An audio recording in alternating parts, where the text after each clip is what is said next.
وقال الذين أشركوا لو شاء الله ما عبدنا من دونه من شيء نحن ولا آباؤنا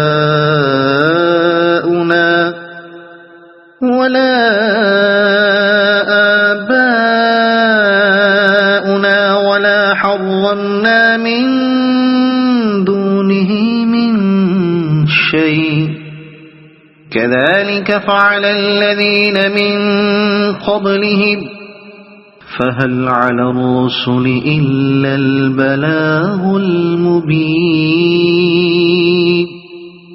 یہ مشرکین کہتے ہیں اگر اللہ چاہتا تو نہ ہم اور نہ ہمارے باپ دادا اس کے سوا کسی اور کی عبادت کرتے اور نہ اس کے حکم کے بغیر کسی چیز کو حرام ٹھہراتے۔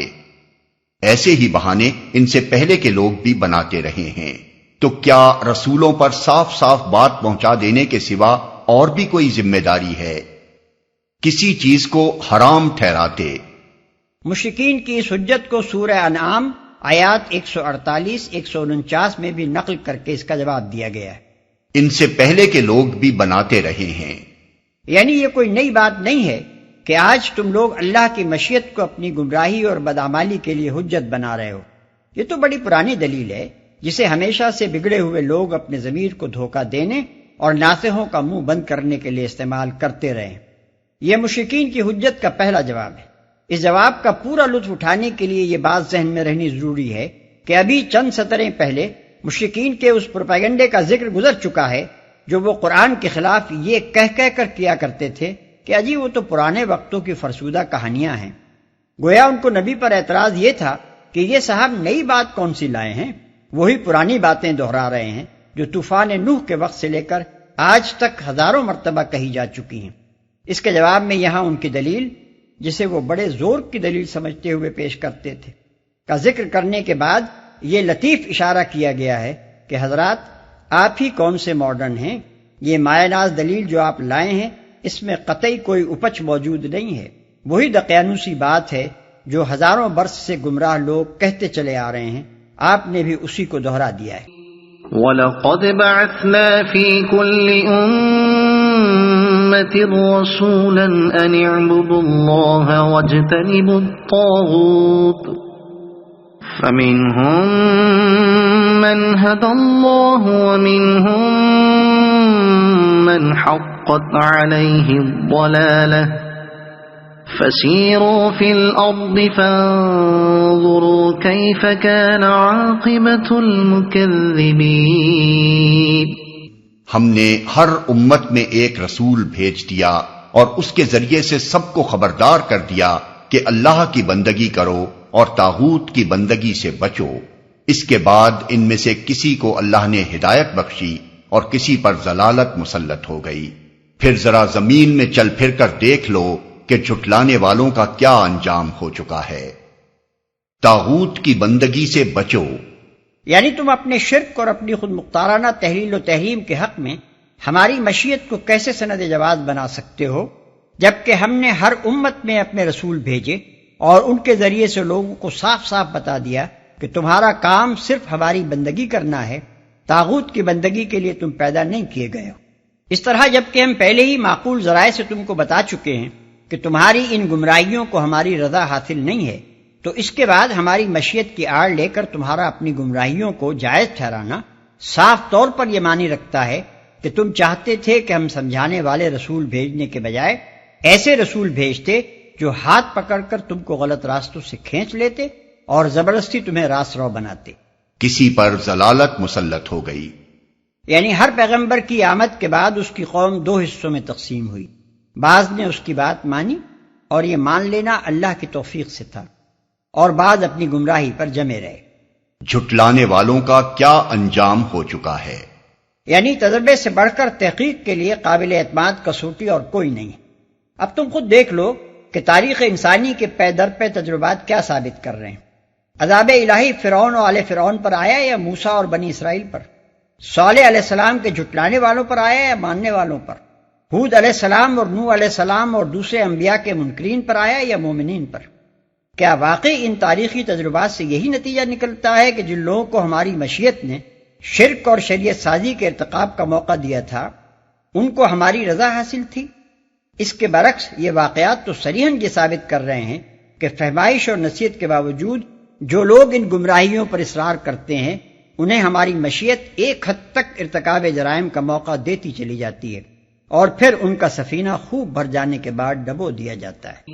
إن تحرص على هداهم فإن الله لا يهدي من يضل وما لهم من ناصرين وأقسموا بالله جهد أيمانهم لا يبعث الله من يموت بلى وعدا عليه حقا ولكن أكثر الناس لا يعلمون ليبين لهم الذي يختلفون فيه وليعلم الذين كفروا أنهم كانوا كاذبين۔ اے محمد، تم چاہے ان کی ہدایت کے لیے کتنے ہی حریص ہو، مگر اللہ جس کو بھٹکا دیتا ہے پھر اسے ہدایت نہیں دیا کرتا، اور اس طرح کے لوگوں کی مدد کوئی نہیں کر سکتا۔ یہ لوگ اللہ کے نام سے کڑی کڑی قسمیں کھا کر کہتے ہیں کہ اللہ کسی مرنے والے کو پھر سے زندہ کر کے نہ اٹھائے گا کیوں نہیں؟ یہ تو ایک وعدہ ہے جسے پورا کرنا اس نے اپنے اوپر واجب کر لیا ہے، مگر اکثر لوگ جانتے نہیں ہیں۔ اور ایسا ہونا اس لیے ضروری ہے کہ اللہ ان کے سامنے اس حقیقت کو کھول دے جس کے بارے میں یہ اختلاف کر رہے ہیں، اور منکرین حق کو معلوم ہو جائے کہ وہ جھوٹے تھے۔ یہ حیات بعد الموت اور قیام حشر کی عقلی اور اخلاقی ضرورت ہے۔ دنیا میں جب سے انسان پیدا ہوا ہے حقیقت کے بارے میں بے شمار اختلافات رونما ہوئے ہیں۔ انہی اختلافات کی بنا پر نسلوں اور قوموں اور خاندانوں میں پھوٹ پڑی ہے۔ انہی کی بنا پر مختلف نظریات رکھنے والوں نے اپنے الگ مذہب، الگ معاشرے، الگ تمدن بنائے یا اختیار کیے ہیں۔ ایک ایک نظریے کی حمایت اور وکالت میں ہزاروں لاکھوں آدمیوں نے مختلف زبانوں میں جان، مال، آبرو، ہر چیز کی بازی لگا دی ہے، اور بے شمار مواقع پر ان مختلف نظریات کے حامیوں میں ایسی سخت کشاکش ہوئی ہے کہ ایک نے دوسرے کو بالکل مٹا دینے کی کوشش کی ہے، اور مٹنے والے نے مٹتے مٹتے بھی اپنا نقطہ نظر نہیں چھوڑا ہے۔ عقل چاہتی ہے کہ ایسے اہم اور سنجیدہ اختلافات کے متعلق کبھی تو صحیح اور یقینی طور پر معلوم ہو کہ فی الواقع ان کے اندر حق کیا تھا اور باطل کیا، راستی پر کون تھا اور ناراستی پر کون۔ اس دنیا میں تو کوئی امکان اس پردے کے اٹھنے کا نظر نہیں آتا۔ اس دنیا کا نظام ہی کچھ ایسا ہے کہ اس میں حقیقت پر سے پردہ نہیں اٹھ سکتا، لہذا لامحالہ عقل کے اس تقاضے کو پورا کرنے کے لیے ایک دوسرا ہی عالم درکار ہے۔ اور یہ صرف عقل کا تقاضا ہی نہیں ہے بلکہ اخلاق کا تقاضا بھی ہے، کیونکہ ان اختلافات اور ان کشمکشوں میں بہت سے فریقوں نے حصہ لیا ہے۔ کسی نے ظلم کیا ہے اور کسی نے سہا ہے، کسی نے قربانیاں کی ہیں اور کسی نے ان قربانیوں کو وصول کیا ہے۔ ہر ایک نے اپنے نظریے کے مطابق ایک اخلاقی فلسفہ اور ایک اخلاقی رویہ اختیار کیا ہے، اور اس سے اربوں اور کھربوں انسانوں کی زندگیاں برے یا بھلے طور پر متاثر ہوئی ہیں۔ آخر کوئی وقت تو ہونا چاہیے جبکہ ان سب کا اخلاقی نتیجہ صلے یا سزا کی شکل میں ظاہر ہو۔ اس دنیا کا نظام اگر صحیح اور مکمل اخلاقی نتائج کے ظہور کا متحمل نہیں ہے تو ایک دوسری دنیا ہونی چاہیے جہاں یہ نتائج ظاہر ہو سکیں۔ انما قولنا لشيء اذا اردناه ان نقول له كن فيكون۔ رہا اس کا امکان تو ہمیں کسی چیز کو وجود میں لانے کے لیے اس سے زیادہ کچھ نہیں کرنا ہوتا کہ اسے حکم دیں ہو جا، اور بس وہ ہو جاتی ہے۔ یعنی لوگ سمجھتے ہیں کہ مرنے کے بعد انسان کو دوبارہ پیدا کرنا اور تمام اگلے پچھلے انسانوں کو بیک وقت جلا اٹھانا کوئی بڑا ہی مشکل کام ہے، حالانکہ اللہ کی قدرت کا حال یہ ہے کہ وہ اپنے کسی ارادے کو پورا کرنے کے لیے کسی سر و سامان، کسی سبب اور وسیلے اور کسی سازگاری احوال کا محتاج نہیں ہے۔